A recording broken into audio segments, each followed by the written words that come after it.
Now we will see d block elements. It is known as a transition metals also. d block elements को हम transition metals भी बोल सकते हैं. इसका मीनिंग क्या है मैं आपको समझाता हूँ, यहाँ पे ध्यान रखिएगा. एस ब्लॉक हमने देख लिया, फिर पी ब्लॉक, अभी देखेंगे डी ब्लॉक. डी ब्लॉक कहाँ पे आता है? तो कि एस ब्लॉक और पी ब्लॉक के मिडल में. सही है. तो ये डी ब्लॉक के बारे में अभी हम लोग समझेंगे. ग्रुप नंबर कौन से यहाँ पे? ग्रुप नंबर 3 से लेके group number 12.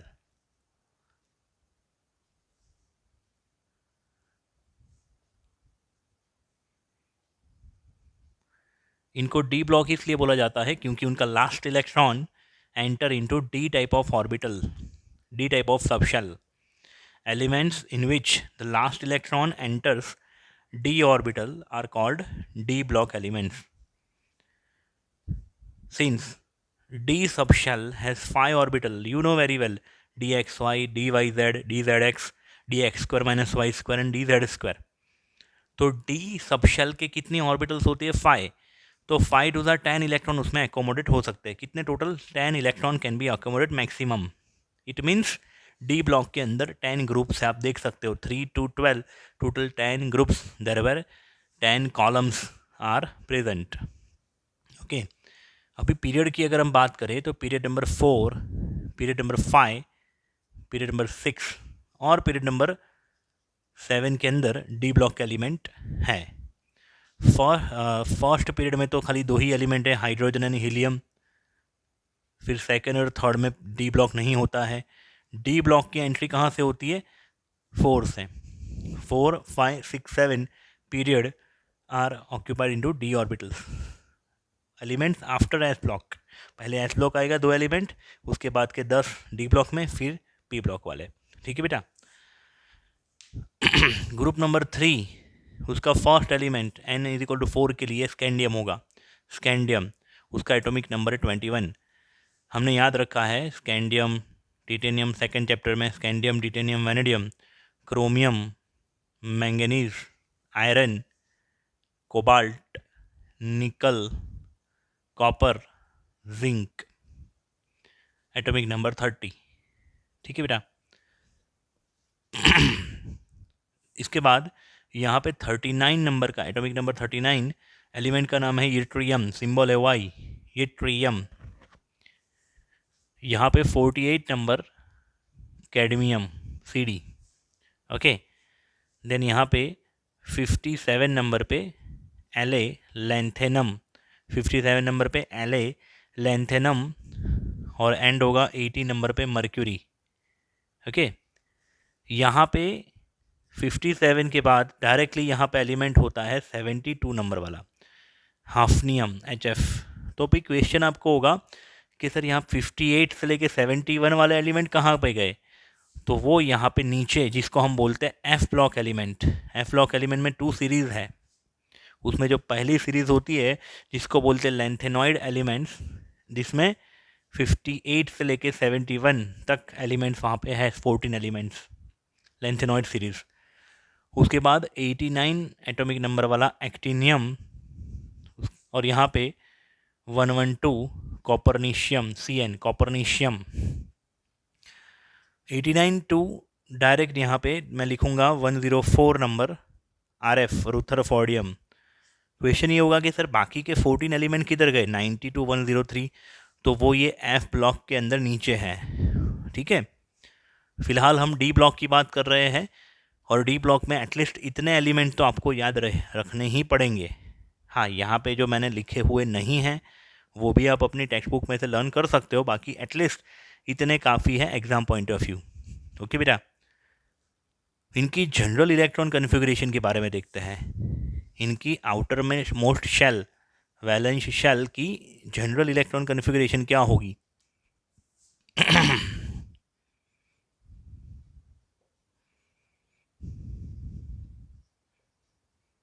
Common electron configuration उनकी होगी डी ब्लॉक की N-1 D 1 to 10 NS 1 और 2. N-1 D 1 to 10 NS1 और 2। यानी कि अगर स्कैंडियम से लेके जिंक के लिए अगर मैं बात करूँ, N=4 मुझे रखना होगा, तो क्या होगा 3D एंड 4S।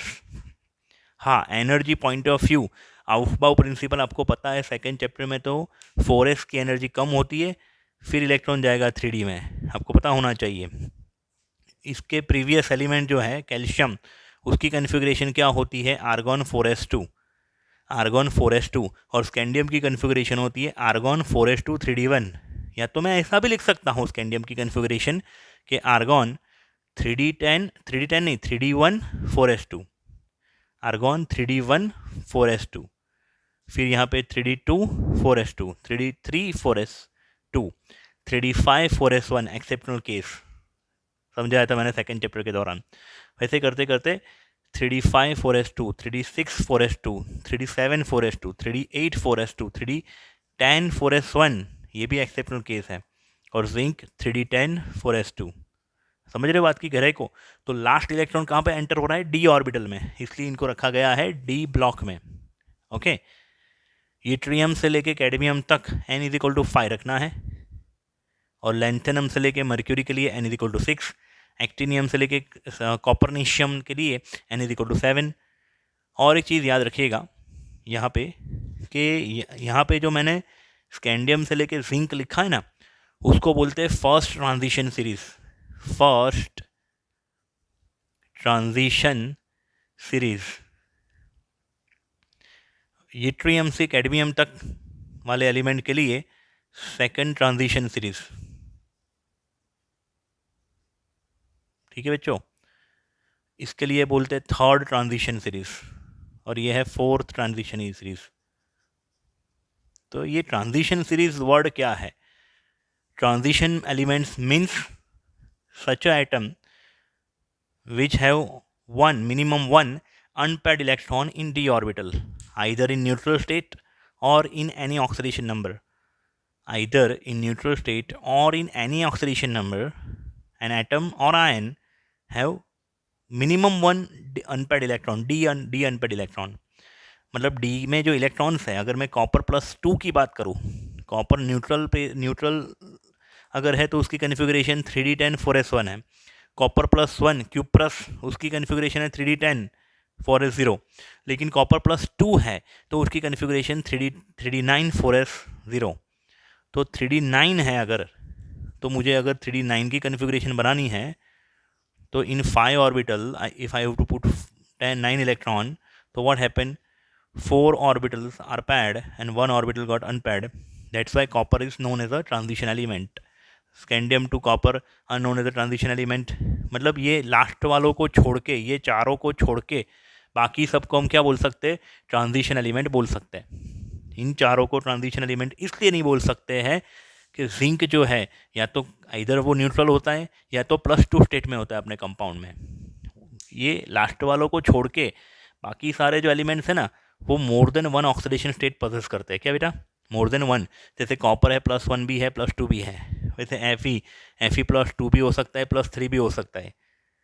तो they possess more than 1 oxidation number, तो उनमें एटलीस्ट 1 अनपेड इलेक्ट्रॉन तो होता ही है।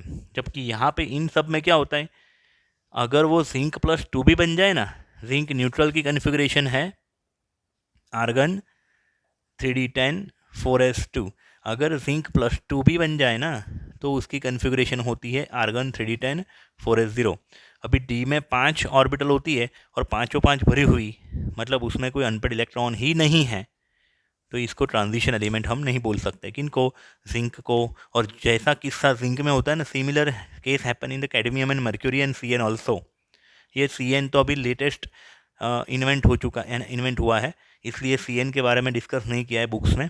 लेकिन zinc, mercury and cadmium are also zinc, cadmium and mercury are not called as a transition elements, remember. Okay बेटा, अभी हम लोग नेक्स्ट क्या देखेंगे, ये जो एलिमेंट्स मैंने बताए ना, इनकी कैरेक्टरिस्टिक देखेंगे हम लोग।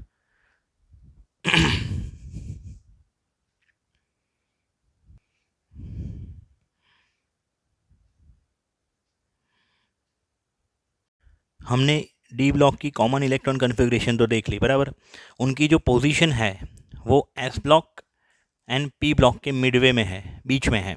That's why they are called as a transition element. मैंने ट्रांजिशन एलिमेंट के बारे में दो बातें बताई, एक तो डी ऑर्बिटल में अनपेयर्ड इलेक्ट्रॉन होना चाहिए, इसलिए उसको ट्रांजिशन एलिमेंट बोलते हैं। वो डेफिनेशन भले टेक्स्ट बुक में नहीं दी है लेकिन 12th स्टैंडर्ड में काम में लगेगी। और दूसरी बात, ट्रांजिशन एलिमेंट का दूसरा मीनिंग ये भी निकाल सकते हैं कि midway of the S and P, that's why they are known as a transition element. All elements are further divided into 4 series. We have already seen first series, second transition series, third transition series and fourth transition series. Okay, general characteristic of D block: first, they are hard compared to S block. They are hard, malleable, can be converted into sheet, and ductile, can be drawn into wire. They are hard, malleable, ductile metals with high melting point. Definitely है, अगर वो hard होंगे तो उनको पिघालना, उनको melt करना क्या होगा, थोड़ा डिफ़िकल्ट होगा। They are good conductors of heat and electricity. ये सेकंड वाला पॉइंट तो एस ब्लॉक के लिए भी एप्लीकेबल है, एस ब्लॉक, ठीक है ना बेटा क्योंकि वो भी मेटल्स हैं, कोई भी मेटल वो कंडक्टर तो होगी ही, सही बात है, मेलिएबल भी होगी और डक्टाइल भी होगी। हाँ, ये हार्ड वाला टॉपिक जो है वो एस ब्लॉक के लिए एप्लीकेबल नहीं है, वो कैसी थी, सॉफ्ट मेटल्स थी। एस ब्लॉक वाली अल्कली मेटल है ना, अल्कलाइन अर्थ मेटल। तीसरा point, their ionisation enthalpies delta I H, या तो आयोनाइजेशन पोटेंशियल भी बोल सकते हैं उसको। Their ionisation enthalpies are between S and P block. उनका इलेक्ट्रॉन लूज करना एस ब्लॉक की कंपेयर में ईजी है और पी ब्लॉक की कंपेयर में थोड़ा डिफ़िकल्ट नहीं। फिर से मैं रिपीट करता हूँ, बराबर क्या हुआ, आगे जो स्टेटमेंट बोला था वो गलत है, फिर से। Their ionisation enthalpies are more than S block and low than P block. Okay बेटा, क्योंकि पहले क्या आता है, एस ब्लॉक, फिर आएगा डी एंड फिर पी ब्लॉक की कुछ मेटल्स, तो लेफ्ट टू राइट हम जाएंगे ना, तो आयोनाइजेशन एंथैल्पी इंक्रीजेस, याद रखने का, आयोनाइजेशन एंथैल्पी इंक्रीजेस। एस की कंपेयर में डी की आयोनाइजेशन एंथैल्पी ज़्यादा है, डी की कंपेयर में पी की आयोनाइजेशन एंथैल्पी ज़्यादा है। साइज ऐसे हो रही है, साइज से रिवर्स, साइज डिक्रीज हो रही है, आयोनाइजेशन एंथैल्पी इंक्रीज हो रही है, ठीक है बेटा। देन फोर्थ पॉइंट और दूसरी बात, and that's why their metallic characteristic, their metallic characteristic is less than S block and higher than P block. सबसे रिएक्टिव मेटल कौन है, एस ब्लॉक की, alkali metal and alkaline earth metal. उसकी compare में D block की metal जो है, transition metals, वो थोड़ी लेस रिएक्टिव है। ओके बेटा, फिर fourth point, they show variable oxidation state means charge, they show variable oxidation state in their compounds. जैसे एफ मैंने बोला +2 भी है, +3 भी है, क्रोमियम +3 से लेके +6 तक वेरिएबल हो सकता है, कॉपर +1 भी होता है, +2 भी होता है, सही है। फिर मैंगनीज जो है वो +2 से लेके +7 तक वेरिएबल है। तो दे show variable oxidation states in their compound. Elemental form में वो न्यूट्रल होता है, जैसे Fe का रॉड है, आयरन का रॉड, वो तो Fe की ऑक्सीडेशन स्टेट क्या होगी, 0, लेकिन उसके कंपाउंड होंगे FeCl2, FeCl3, कोई भी कंपाउंड, तो उनमें उनकी ऑक्सीडेशन स्टेट वेरिएबल हो सकती है। जबकि एस ब्लॉक में मैंने क्या समझाया था कि उनकी फिक्स ऑक्सीडेशन स्टेट होती है, ग्रुप नंबर 1 की +1 state in their compound and group number 2 के लिए +2 इन देयर कंपाउंड। लेकिन ये डी ब्लॉक की ये खासियत है, इसलिए वो ढेर सारे कंपाउंड बना सकते हैं, ठीक है। Fifth point, they form both ionic and covalent compound, they form ionic and covalent compound both. Sixth, they form coloured complex, उनके कॉम्प्लेक्स कंपाउंड होते हैं वो कलरफुल होते हैं। Such a compound is known as a colour complex compound, CuH2O4, SO4, cobalt, CO, NH36, Cl3, K4, Fe, CN6, Ni, CO4, इन सब में एक सिमिलरिटी है। फिर Fe, CO5, सब में ब्रैकेट है, स्क्वायर ब्रैकेट, और स्क्वायर ब्रैकेट के फर्स्ट पोजीशन में सब में क्या है, मेटल। तो ट्रांजिशन मेटल की कॉम्प्लेक्स कंपाउंड बनाने की टेंडेंसी होती है और इन सब के कलर अलग अलग होंगे due to their difference in number of electrons in d orbital. Arrangement of electrons in d orbitals are different. That's why their color are different that we are seen in we will see in 12th standard. Okay अभी के लिए इतना आप याद रखिएगा. Most of क्योंकि 12th standard में complex compound का पूरा एक चैप्टर है, 9th चैप्टर 12th में, वो हम पढ़ेंगे. फिर 7 point, most of the transition metals and their compounds are use as a catalyst. ज़्यादातर मेटल्स और उनके कंपाउंड्स कैटालिस्ट के तौर पे यूज़ होते हैं ऑर्गेनिक और इनऑर्गेनिक के रिएक्शन में. जैसे जैसे आप 11th आगे पढ़ते जाओगे वैसे वैसे कैटालिस्ट आपको डिफरेंट कैटालिस्ट यूज्ड होंगे. कभी कोई रिएक्शन में निकल कैटालिस्ट होगा, कभी प्लेटिनम, पैलेडियम, पीडी, कभी कोई कैटालिस्ट गोल्ड कैटालिस्ट कभी कोई रिएक्शन में होगा. किसी रिएक्शन में कॉपर पाउडर, CuO, Cu2O, समझ में आ रहा है, FeO. तो different catalysts were used in the different reaction. Okay, transition metals and some of their compounds having paramagnetic nature due to unpaired electron. किसी भी ऑर्बिटल में अनपेड इलेक्ट्रॉन होता है, वन और more than one unpaired electron. अभी D में तो कितना अपने को पता है कि 5 ऑर्बिटल्स होती है, ठीक है. तो एक अनपेड इलेक्ट्रॉन या एक से ज़्यादा अनपेड इलेक्ट्रॉन होता है तो उनको हम क्या बोल सकते हैं, पैरामैग्नेटिक इन नेचर. इसको भी पैरामैग्नेटिक बोलते हैं, ऐसे अरेंजमेंट को भी पैरामैग्नेटिक बोलते हैं. ये भी पैरामैग्नेटिक, लेकिन ये क्या हुआ, डायामैग्नेटिक. अभी पैरामैग्नेटिक मीन्स क्या होता है, अगर कोई सब्सटेंस पैरामैग्नेटिक है उसको मैंने आउटर मैग्नेटिक फील्ड में रखा, आउटर मैग्नेटिक फील्ड में, तो वो वीकली अट्रैक्ट होगा toward the magnet. That compound, that metal weakly attracted toward the magnet. That behavior is known as a paramagnetic behavior. Okay बेटा. फिर most of the transition metals can form alloys.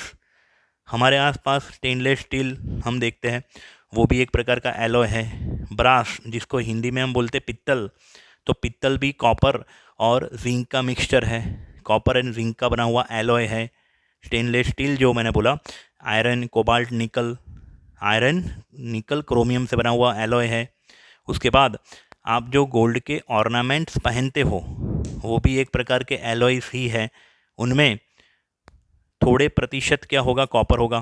22 carat gold, उसके अंदर क्या होगा, थोड़ा copper add हुआ होगा. जबकि 24 कैरेट गोल्ड होगा, उसमें 100% गोल्ड. लेकिन 22, 18, 20 कैरेट गोल्ड अगर है बिलो 24 कैरेट, तो उसमें थोड़ा कॉपर मिक्स किया होगा. तो ornaments of gold are alloys, ठीक है. ये भी एक उनकी टेंडेंसी है. फिर जिंक, कैडमियम और मर्क्यूरी के बारे में मैंने बताया. Zinc, cadmium, mercury and Cn, copernicium, which have N-1d10 NS2 electronic configuration and hence they are not called transition elements. Transition metals में इनको कंसिडर नहीं किया जा सकता.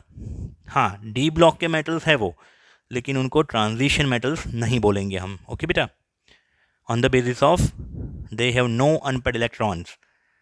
ओके. कुछ इन्फॉर्मेशन मैंने आउट ऑफ टेक्स्ट बुक भी बताई है, क्योंकि वो ज़रूरी है, आने वाले टाइम में आपको उसकी ज़रूरत पड़ेगी. इसलिए ये इतनी चीज़ें आप डी ब्लॉक के लिए याद रखिएगा बेटा.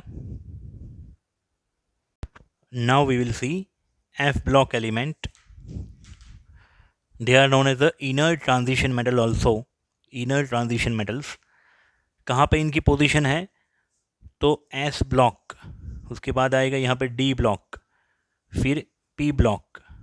तो यहाँ पे 57 नंबर का लेंथेनम, फिर डायरेक्ट 72 नंबर का मैंने हाफनियम लिखा था 6th पीरियड में, ठीक है ना. और 7th पीरियड जो है उसमें यहाँ पे 89 नंबर का एक्टिनियम था. और उसके बाद तुरंत मैंने क्या लिखा था, 104 नंबर वाला RF, रुथरफॉर्डियम. तो बाकी के एलिमेंट कहाँ गए, यहाँ पे समझो मैंने 57 से लेके 57 से डायरेक्ट लिखा था 72, तो बाकी के 58 से लेके 71 एलिमेंट्स जो है हमने नीचे शो किए थे. सही बात है ना, जिसको हम बोलते हैं एफ ब्लॉक. फर्स्ट सीरीज़ जो है उसको लेंथेनॉइड सीरीज़ बोलते हैं, सेकंड को बोलते हैं एक्टिनॉइड सीरीज़. ओके. तो इनकी पोजीशन क्या कहाँ पे है, 6th and 7th पीरियड में ही है. कोई अगर आपको ग्रुप पूछे तो ग्रुप नंबर 3 बोल देना, क्या बेटा, lengthenoid series and actinoid series lies in the third group. Lengthenoid series lies in the 6th period, actinoid series lies in the 7th period. Remember that. Okay. 14 plus 14 total 28 elements यहाँ पे है. कितने बेटा, 28 elements. और आप, मैंने यहाँ पे 1 2 3 4 5 6 एलिमेंट्स लिखे हैं, इतने इनफ है, याद रखो. ऑल 28 एलिमेंट्स याद रखने की ज़रूरत नहीं है. शुरुआत कहाँ से होती है, सीरियम से, एंड होता है फर्स्ट सीरीज़ का ल्यूटेशियम, लेंथेनॉइड सीरीज़. बिकॉज ये कहाँ, lanthanum, after lanthanum 14 element are known as the lanthanoid series, and after actinium, AC actinium, next 14 element are known as the actinoid series. Remember, यहाँ पे जो PM है, promethium, PM 61 atomic number है इसका, ये radio active है. पूरी lanthanoid series में among 14 element, PM only is radioactive element, and all 14 element of actinoid series are radioactive. ये actinoid series वाली पूरी सीरीज क्या है, रेडियोएक्टिव. दूसरी बात, ये लोग रेयर मिलते हैं, ज़्यादा मात्रा में नहीं मिलते हैं. और दूसरी बात, 93 से लेके मतलब 92 ऑनवर्ड्स जो एलिमेंट है ना, वो तो बहुत ही रेयर है, वेरी रेयर. और उसको ट्रांस यूरेनियम भी बोलते हैं. क्या बोलते हैं बेटा, transuranium. Okay, next to the uranium उनको बोलते हैं ट्रांस यूरेनियम. इनकी general electron configuration, common electron configuration इनकी DF ब्लॉक की है N-2F 1 to 14, N-1D 0 और 1 और NS2. अभी आपके मन में क्वेश्चन होगा कि सर डी में तो 10 इलेक्ट्रॉन पॉसिबल है, आपने 1 क्यों लिखा? क्योंकि यहाँ पे आउफबाउ प्रिंसिपल अगर आप अप्लाई कर रहे हो तो ये डाउट आपका मैंने चैप्टर के बिगिनिंग वाले फर्स्ट लेक्चर में ही सॉल्व कर दिया था. फिर भी जो बंदा अगर भूल गया है, यहाँ पे फिर से ध्यान रखिए, उसके माइंड में ये डाउट क्लियर हो जाएगा. यहाँ पे ध्यान रखिएगा.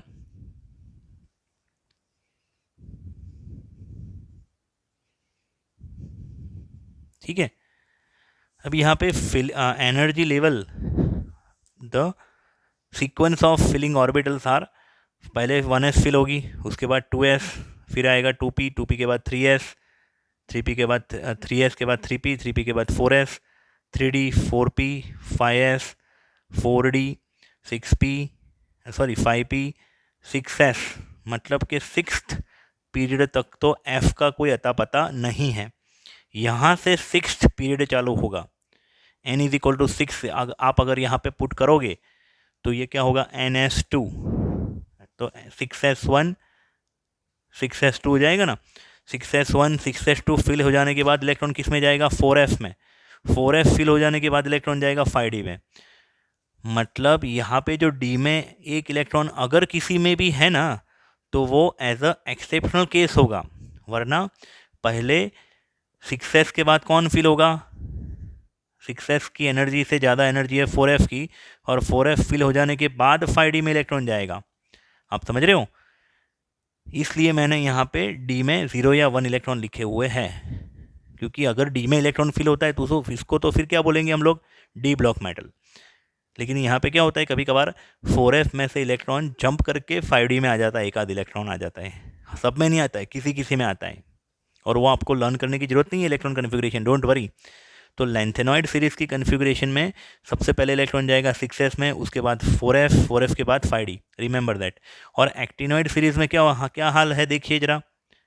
इलेक्ट्रॉन पहले जाएगा 7s में, 7s के बाद इलेक्ट्रॉन जाएगा 5f, और 5f के बाद 6d. आप समझ रहे हो? 7s यानी n = 7 आप यहाँ पे पुट कर दो तो 7s, फिर आएगा 5f एंड फिर आएगा 6d.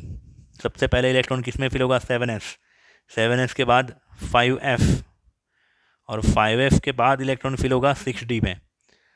आप समझ रहे हो? ये आपकी अंडरस्टैंडिंग के लिए है. मन में अगर क्वेश्चन होता है तो, क्वेश्चन होता ही अगर नहीं है तो फिर टेंशन नहीं है, सीधा रट्टा मार लो. लेकिन जब व्हेन आई वाज स्टूडेंट, मुझे ये क्वेश्चन हुआ था, इसलिए मैंने आपको ये सॉल्व करवाया. और काफ़ी बच्चों को होता है। ओके बेटा, तो ये मैंने बताई आपको जनरल कुछ बातें। अभी हम लोग थोड़े देखते हैं, टेक्स्ट बुक के कुछ पॉइंट देख लेते हैं कि general characteristic of this metals. Okay, now let's see some characteristic of F-block elements in which the last electron enter in f orbital, f kind of orbital. We know there were 7 orbital in f subshell, 4f 5f 6f 7f, लेकिन यहाँ पे 4f and 5f ही ज़रूरत पड़ेगी modern periodic table में, क्योंकि total 118 element है naturally obtain और man made. वही 118 एलिमेंट को फिल होने के लिए 4f 5f बराबर, और लास्ट में लास्ट टू लास्ट जो UUO 118 एलिमेंट था वो P ब्लॉक में एंटर होता था, P ब्लॉक में वो फिल होता था। ठीक है, 7p ऑर्बिटल तक ही ज़रूरत पड़ेगी। There is no requirement of further f orbital. तो f में कितने पीरियड, कितनी रो थी? 2, एक 4f वाली लेंथेनॉइड सीरीज, दूसरी 5f वाली actinoid series. Remember, the last electron filled into f orbital, they are known as the f block elements. There are 2 series of f block element, each containing 14 element. तो total 14 plus 14 कितने हो जाएंगे? 28 elements हो जाएंगे। They are placed at the bottom of the periodic table. The elements of the first series, cerium to lutetium, which are formed a part of 6th period. वो कौन से period में है? 6th। इनके लिए n इज इक्वल टू क्या apply कर सकते हैं? 6, पीरियड नंबर 6। इनको क्या बोला जाता है? लेंथेनाइड्स या तो लेंथेनॉइड्स। ठीक है, फिर elements of second series, thorium to lawrencium, 90 number पे थॉरियम और 103 एटॉमिक नंबर है lawrencium. Thorium to lawrencium which जो 7th पीरियड में होता है, n इज इक्वल टू 7, इसके लिए हम ले सकते हैं। They are collectively called actinides और एक्टिनॉइड्स। ठीक है बेटा, एक्टिनाइड सीरीज में जो होते हैं उसको बोलते हैं actinides, simple. In lanthanoid series only PM is radioactive, while in actinoid series all 14 element of actinoid are radioactive. मैंने पहले ही बता दिया। फिर in actinoid series first 3 elements thorium, Pa and uranium occur in the nature. बहुत ही कम मात्रा में मिलता है लेकिन मिलते हैं नेचर में से, थॉरियम, Pa एंड यूरेनियम। Pa का नाम जो है वो है प्रोटेक्टिनियम, ऐसा कुछ नेम है उसका, थॉरियम, Pa एंड यूरेनियम। बाकी के यूरेनियम से आगे वाले जो एलिमेंट है 11 elements have been prepared artificially in laboratory through nuclear reactions. Radioactivity की रिएक्शन यानी कि न्यूक्लियर रिएक्शन के द्वारा लैब में उनको प्रिपेयर किया गया है, और इसलिए वो एलिमेंट 11 एलिमेंट्स को हम बोलते हैं ट्रांस यूरेनियम। ठीक है बच्चों, 93 एटॉमिक नंबर से लेके 103 तक जो एलिमेंट है उसको हम क्या बोलते हैं? Transuranium. ठीक है बच्चों, और इनको इनर ट्रांजिशन इसलिए बोला जाता है क्योंकि वो उनकी उत्पत्ति डी ब्लॉक से हुई है, इसलिए उसको नाम दिया गया इनर ट्रांजिशन मेटल्स। ठीक है बच्चों, फिर इसमें ही आगे देखते हैं। उसके बाद एक्टिनॉइड सीरीज और lanthanoid series F block elements में, और ये 5 पॉइंट याद रखिएगा। They are heavy metals, they have high melting point, stable oxidation state of lanthanoids are +3, but actinoid shows variable oxidation state +2 से लेके +7 तक। तो इसका मतलब लेंथेनॉइड्स के अंदर सीरियम टू लुटेशियम के बिटवीन में प्रॉपर्टीज़ जो होगी वो सिमिलर होगी, जबकि एक्टिनॉइड्स के अंदर प्रॉपर्टीज़, केमिकल प्रॉपर्टीज़ में वेरिएशन देखने को मिलेगा। Their compounds are generally coloured due to they form different complexes, due to they have different electron configuration, they have different number of unpaired electrons, that's why they are colored. They have high tendency to form complex compound, जैसे कि D block को भी complex compound बनाने का tendency था, F block element भी complex बना सकते हैं। तो अभी हमने यहाँ तक ये वीडियो और पिछले 2 वीडियो में S block, P block, D block और F ब्लॉक के बारे में पढ़ लिया। नेक्स्ट वीडियो में हम कुछ और इंटरेस्टिंग चीज़ें पढ़ेंगे। तो बने रहिएगा हमारी चैनल के साथ। आप अपने कमेंट में बता सकते हो आपको टेक्स्ट बुक से कुछ अलग यहाँ पे समझ में आया, अपनी स्कूल में आप पढ़ रहे हो उसमें और इसमें क्या फ़र्क आ रहा है, आप कमेंट करके बता सकते हो। व्हाट्सएप नंबर नीचे दिया गया है, उस पर कांटेक्ट करके भी आप बोल सकते हो कुछ भी बताना हो तो। ठीक है बेटा।